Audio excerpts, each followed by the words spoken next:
Many of you have been asking, where do I begin testing? So one of the sections that I included in the reading guidelines were a couple of options. The first one is using the Reading A to Z benchmark passages. In order to get to those, if you just go and log into your Reading A to Z account, on the left side, you'll see the Resources tab. Click on that. If you go to assessments, there are benchmark books and there are benchmark passages. So if you click on passages, you're able to select whatever level that's pretty close to your grade level. Obviously, we know most of our kids are not right on benchmark, so you can go a little bit down further to start. So if I pick level H, it's going to give you all of your stories. And you can do one of two things. You can just go ahead and project that screen right onto your during your Zoom. So if I click that, you can do the PDF, or if you do the little TV, you can do a screen share and project it and have the student read it that way. The other option that you can do, whether you want to print them out, I know some of the teachers decided just to print out the ones that they knew they were going to be using over and over and use it under their Ladybug document cam. That's fine too. Or there is another option that you can do is you can assign them to the students to do on their own through RazKids. If you choose to assign the story, it goes to their flight check, which give me just a second so my internet catches up.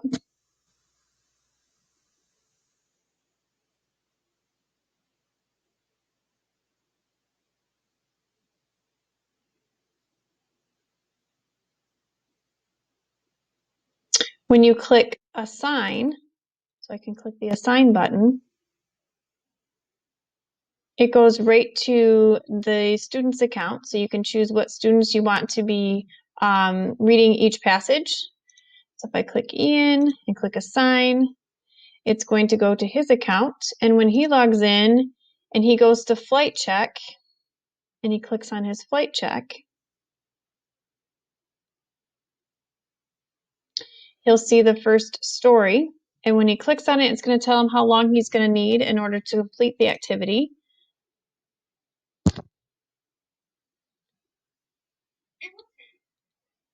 And generally speaking, they say it will take about 15 minutes, give or take. It just depends on how long it takes them to read through the passage. And when they're done, then they're going to hit the done at the bottom. And then what they're going to do is it's going to ask you to have the student to retell in their own words what they've read. So they're going to hit the record button and they'll record what they remember from the story and click done. And then it is also going to ask them about 5 questions, comprehension questions. They'll click done. And then at the end, it's going to upload into your, under manage students, if you click on it, it's going to have what's called in a basket. So in the basket, it's going to be all of your students who have completed their task through their flight check. And then that part there, you're able to select the student. Just got to wait for my internet to catch up. And then you can do your own running record assessment. You're able to listen to them. If you wanted to print out the running record, you could do that. Or on here, you can also just do it as they're hitting play. You can click on anytime they're having an omission, an insert, substitution, and it will actually keep track of it all over here and kind of give you an overall accuracy rate, error rate, words per minute. All of that's done for you. So it's kind of nice if you wanted to see all of that information, or if you just wanted to hear your student read. It's a time saver. It takes a couple minutes to get each kid set up to what story you want them to read. It actually goes over the retelling and the quiz part as well, so you can print those out if you want. But it's also an option if you choose to. And if you want some help with that, just let me know, and I'd be glad to go through each step with you a little bit slower. The second option that I put on there was the where to start word list through Fountas and Pinnell. Even though we're using DRA2s, you can still use Fountas and Pinnell because her BAS kit is very similar to a DRA. So what you would do is there's two separate word lists, and there's a K2 and a 3-5. So let's start, we'll go to the K2 one. The direction sheet is included, and the only difference between the K2 and the 3-5 is it's going to have a different chart. So when you go to do the assessment part at the very end, the number correct is going to be connected to a different guided reading level. I did include a chart in Schoology that you're able to kind of do the correlation. What is an E translated to a DRA2 level? And what you'll do is basically you're going to start one grade level behind. So for instance, if you have a first grader, you're going to start them on list or level 1. If you have a third grader, you're going to start them on level 2 list, and so on and so forth.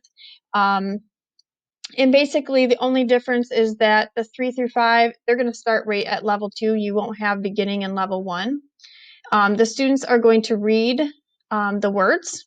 Give it a try. I try and give them at least 5 seconds or so, decent amount of time, and then read on to the next one, or have them say they can say skip if they have tried it and they just can't get it. And then you're going to score it just as it states right in here. If the child reads 16 to 20 words correctly, then you go on to the next level of the list of words. If less than 16, then you stop, and that is where you're going to begin reading at that appropriate level. So based on the chart here, it'll tell you the number of errors and then what level to start your DRAs with.